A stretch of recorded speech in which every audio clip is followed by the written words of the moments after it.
Praise the lord. నేటి దిన వాగ్దానము. ఆయన కుమారుడైన యేసు రక్తము ప్రతి పాపం నుండి మనలను పవిత్రులుగా చేయును. 1 యోహాను 1 అధ్యాయము 7వ వచనము. యేసు ప్రభుని రక్తము మాత్రమే మన పాపములను కడిగివేయగలదు.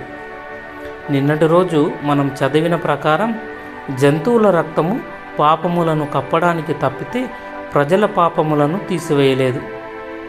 ప్రియ పరిశుద్ధులారా, దేవుని కుమారుని రక్తం ఎంత శక్తిగలది! మీ పాపములు రక్తం వలె ఎర్రవివైనను అవి హిమము వలె తెల్లబడును, కెంపు వలె ఎర్రవివైనను అవి గొర్రెబొచ్చు వలె తెల్లని వగును. శుద్ధీకరణ కొరకు అద్భుత ప్రార్థన. ఇక్కడ దావీదు రాజు ఎంత అమాయకుడో చూడగలం. అటువంటి ప్రార్థన మనం కూడా చేయొచ్చు.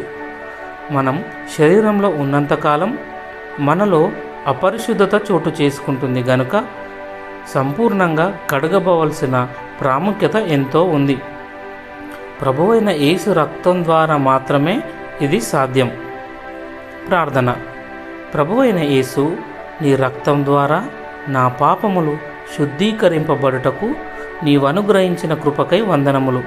ఇంకా నాలోని రహస్య పాపాలు క్షమించబడకుండా ఉన్నట్లయితే వాటిని కూడా క్షమించమని మరోసారి అడుగుచున్నాను. గొర్రెబొచ్చులాగా హిమము కంటే తెల్లగా అగునట్లు దయచేసి నన్ను సంపూర్ణంగా నీ రక్తంలో కడిగి శుద్ధినిగా చేయము. సర్వశక్తుడైన యేసు పరిశుద్ధ నామంలో ప్రార్థిస్తున్న తండ్రి, ఆమెన్.